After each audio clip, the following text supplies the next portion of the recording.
things like that. I'm sure well-deserved for whatever reason, but there are also a lot of missions about the Coast Guard that people do not know or that they weren't aware of. So I'm going to try to shed some light on some of those things. And then I've got some pictures here of some of our most recent operations down in Haiti.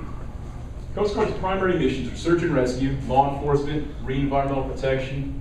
There's functions that we have for commerce, keeping the ice channels clear so that people can use the northern routes. The Coast Guard actually has a very, I'm sorry? We don't have ice in Florida. I've been trying to find it. I was wondering where it went. It's a little too warm here. You're doing a pretty good job down here.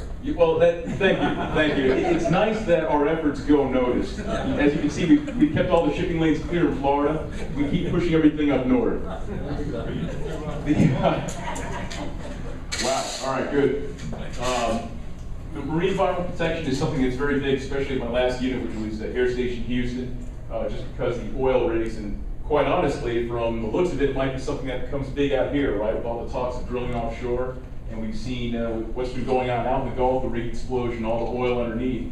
That is a very large part of what the Coast Guard does. Here in South Florida, one of our biggest things is law enforcement.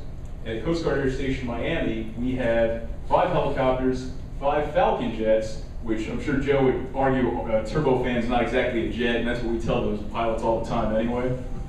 And we have one HC-144, which basically looks like a miniature C-130. It's a new plane that the Coast Guard just acquired. You might know it as a CASA, for anybody that's familiar with aircraft. CASA makes it, a Spanish company. It's a pretty neat plane from what we've seen so far. The Coast Guard hasn't really put it through the ringer yet. It hasn't flown through some really, it hasn't been tested, let's say, to the point that a lot of our other aircraft have. I tend to think that the H-65 helicopter is the backbone of Coast Guard aviation. A little biased because that's what I fly. I've been flying it now for about 7 years.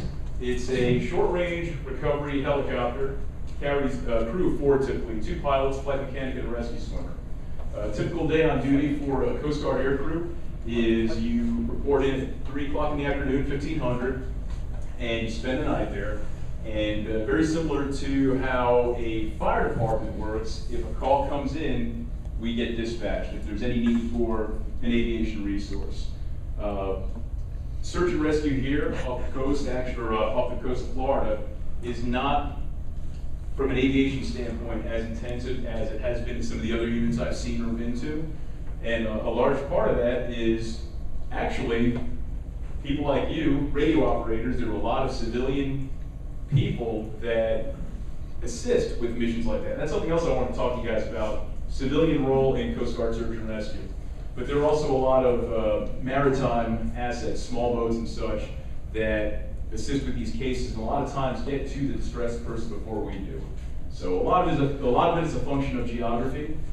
Here, there tend to be more responders than not, and in other places, we're the only show in town. On an average day, the Coast Guard, or I'm sorry, an average year, God, I wish it was a day. Average year, the Coast Guard saves roughly 12,000 lives. So it's a pretty big number. And of course, 2005 with Hurricanes Katrina and Rita, our numbers really got swollen because we were doing that just in New Orleans alone. Maybe not 12, but about 7 or 8, I think was the final count. I have had the, I'll say privilege, but also the mission tasking with flying in Katrina and Rita. So that was a neat experience.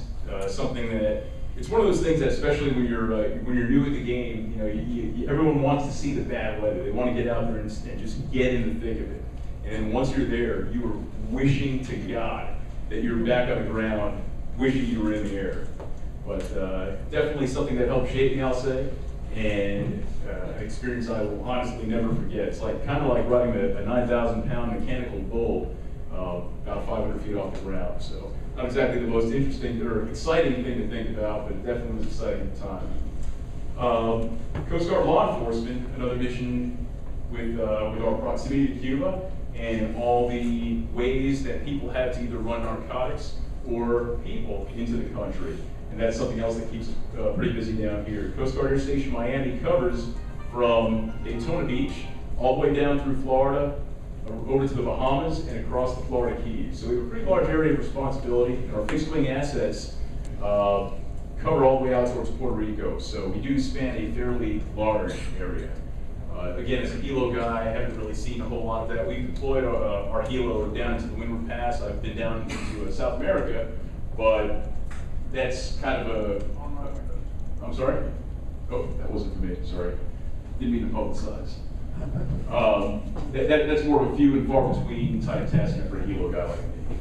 I was going to bring something else up. Anybody have any questions so far about the Coast Guard? Yes, sir. Did they ever launch that balloon radar that they were talking about for so many years? The balloon radar? Yeah, they were gonna float a balloon platform with radar on it. Oh, for monitoring? Yes, as a matter of fact, they did test that, and that was actually very interesting to see while you're out there flying around. Kind of looked like a Goodyear blimp, and the funny part was there was no discretion here. It was supposed to be one of those things that, kind of went up in the middle of the night.